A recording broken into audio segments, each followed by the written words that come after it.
الحمدللہ والصلاة والسلام علی رسول اللہ اما بعد۔ آج انشاءاللہ صدقہ فطر کے تعلق سے بعض باتیں آپ کے سامنے رکھنے کی کوشش کریں گے۔ اسلام میں دو عیدیں ہیں، ایک عید الفطر اور ایک عید الاضحیٰ، اور دونوں میں بہت ساری چیزوں میں یکسانیت ہے۔ عید الاضحیٰ میں 2 رکعتیں پڑھیں گے اور اس کے بعد اللہ کے نام کی قربانی کریں گے، اللہ تبارک و تعالیٰ کی رضا کے لیے قربانی کریں گے، اور خود کھائیں گے اور غریبوں کو بھی گوشت کھلائیں گے۔ عید الفطر میں اللہ کے لیے 2 رکعتیں پڑھیں گے اور اس سے پہلے غریبوں میں غلہ کھانے کی چیز تقسیم کریں گے۔ عید الفطر میں بھی کھلانا ہے، عید الاضحیٰ میں بھی کھلانا ہے۔ عید الفطر میں پہلے کھلانا ہے، عید الاضحیٰ میں بعد میں کھلانا ہے۔ یہ دونوں مسائل بہت ساری چیزوں میں قریب قریب ہیں، یکساں ہیں، ایک جیسے ہیں۔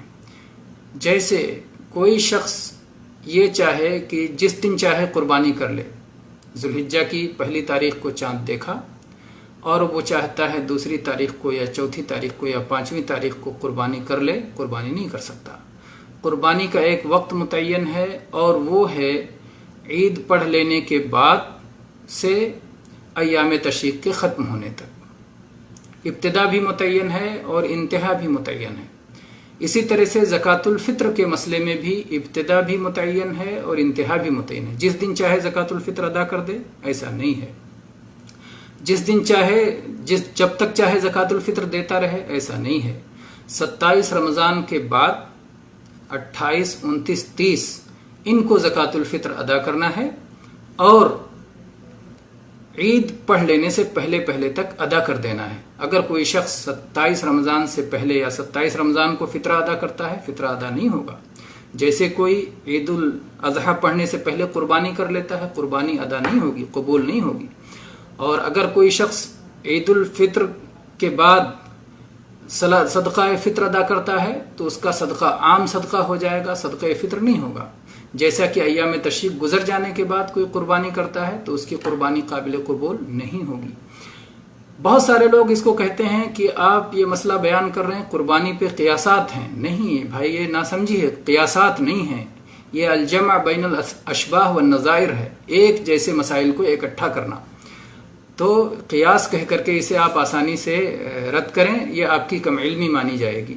یہ جمع بین الاشباہ والنظائر ہے کہ قربانی کا مسئلہ جس طرح سے ہے کہ قربانی آپ چاہیں دنیا کے جس کونے میں دے سکتے ہیں، کسی شخص کو آپ اپنا وکیل بنا دیں اور وہ آپ کی طرف سے قربانی کر دے۔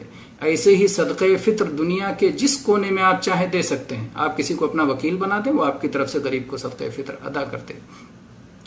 اسی طرح سے آپ قربانی میں جس طرح سے آپ مخصوص جانوروں کی ہی قربانی آپ کر سکتے ہیں، مویشیوں کی قربانی کر سکتے ہیں، اسی طرح سے زکوٰۃ الفطر بھی مخصوص کھانے کی چیزوں، انسانوں کے کھانے کی چیزوں کو، غلہ کو، اسی کو دے سکتے ہیں۔ آپ جیسے قربانی میں ہرن کی قربانی نہیں کر سکتے، ایسے ہی زکوٰۃ الفطر میں آپ چاہیں کپڑا دے دیں، سونا دے دیں، یہ سب نہیں ہو سکتا ہے، نہیں دے سکتے۔ کپڑا نہیں دے سکتے، سونا نہیں دے سکتے، چاندی نہیں دے سکتے، جانوروں کے کھانے کا چارہ نہیں دے سکتے، برتن نہیں دے سکتے، یہ ساری چیزیں فطرہ میں نہیں دے سکتے ہیں۔ فطرہ ایک مخصوص قسم کی عبادت ہے، مخصوص چیزیں اس میں دینا ہے، مخصوص وقت میں دینا ہے، مخصوص انداز میں دینا ہے، تو یہ فطرہ عبادت ہے۔ جیسے قربانی شعار ہے، پوری دنیا والے دیکھتے ہیں کہ مسلمان عید الاضحیٰ پڑھنے کے بعد قربانی کر رہے ہیں، جانور ذبح کر رہے ہیں، اور اس کے بعد گوشت خود بھی کھاتے ہیں، غریبوں کو بھی کھلاتے ہیں۔ اسی طرح سے زکوٰۃ الفطر ایک شعار ہے۔ عید الفطر سے پہلے گلیوں میں، راستوں میں، عیدگاہ کے راستوں میں، عیدگاہ کے آس پاس میں غلے کی تقسیم ہونا چاہیے، ساری دنیا دیکھے۔ مسلمانوں کا شعار ہے کہ مسلمان عید پڑھنے سے پہلے غلہ تقسیم کر رہے ہیں، انہوں نے 1 مہینے تک صوم رکھا ہے، روزہ رکھا ہے، بھوکے پیاسے رہے ہیں۔ وہ چاہتے ہیں کہ اب دنیا میں کوئی مسلمان بھوکا پیاسا نہ رہے، ہر مسلمان کے گھر تک غلہ پہنچ جائے، کوئی سال بھر کا ایک غلہ اکٹھا کر لے۔ بہت سارے لوگ یہ بات کہتے ہیں کہ غریبوں کے لیے پیسے میں فائدہ زیادہ ہے۔ میرے بھائی، دنیا کا کوئی غریب پیسہ نہیں کھاتا، کوئی امیر بھی پیسہ نہیں کھاتا، سب لوگ غلہ ہی کھاتے ہیں، چاہے خرید کے کھائیں چاہے جو ہے ہبہ اور عطیہ پا کر کے کھائیں، لیکن کھاتے ہیں غلہ ہی، اسی لیے کھانے والی چیز ہی، طعام ہی دینا ہے، غلہ ہی دینا ہے، دوسری چیز نہیں دی جا سکتی ہے۔ اگر دی جائے گی تو یہ شعار مٹ جائے گا، یہ شعار ہے دین کا۔ لوگ جیسے قربانی ہم بطور شعار مانتے ہیں، ویسے زکوٰۃ الفطر ایک شعار ہے عید الفطر میں۔ عید الاضحیٰ میں قربانی شعار ہے، عید الفطر میں زکوٰۃ الفطر شعار ہے۔ جہاں جہاں یہ شعار مردہ ہو چکا ہے وہاں یہ شعار زندہ کرنا چاہیے، اور غلے کی تقسیم پر ضد کرنا چاہیے، اڑنا چاہیے، اتباع سنت پہ جمنا چاہیے۔ اللہ تبارک و تعالی ہم سب کو اتباع سنت کی توفیق دے۔ ہاں، اگر آپ کبھی کسی کو نقد دیتے ہیں، بہت سارے لوگ پوچھتے ہیں کہ اگر میں اس کے بدلے پیسہ نکالوں تو کیا ہوگا؟ بدلے آپ پیسہ نہیں نکال سکتے، آپ کو غلہ ہی نکالنا ہوگا۔ البتہ جیسے قربانی میں آپ کسی کو وکیل بنا سکتے ہیں کہ آپ میری طرف سے جا کے قربانی کر لو، تو جس کو آپ نے وکیل بنایا ہے اس سے آپ پوچھیں گے کہ بھئی کون سا جانور قربان کرو گے، کتنا پیسہ لگے گا۔ اسی طرح سے جس آدمی کو آپ زکوٰۃ الفطر کے موقع پہ پیسہ دیں، اس سے پوچھیں کہ آپ غریب کو کیا دو گے، گیہوں دو گے، چاول دو گے، آٹا دو گے، کیا دو گے؟ جس چیز کی جتنی چیز، جس پیسے کی جو چیز وہ غریب کو پہنچائے اتنا اسی کے حساب سے اس کو آپ پیسہ دیں گے۔ یہ نہیں کہ ایک رقم فکس کر دیا اور پھر وہی رقم دے دیا۔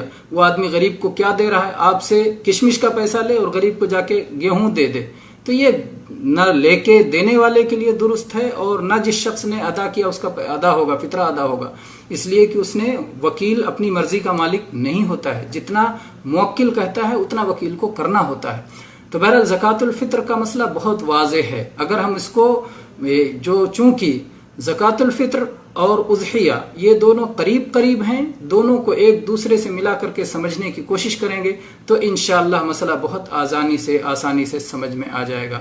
اللہ تبارک و تعالیٰ سے دعا ہے کہ اللہ تبارک و تعالیٰ زکوٰۃ الفطر کا آسان اور سادہ سا مسئلہ ہم سب کو سمجھنے کی توفیق عطا فرمائے، اور سنت کے مطابق نبی کریم صلی اللہ علیہ وسلم اور آپ کے صحابہ کرام کے طریقے کے مطابق اسے ہمیں اپنانے کی توفیق دے۔ آمین۔ وآخر دعوانا الحمد للہ رب العالمین، وصلی اللہ علی نبینا وسلم۔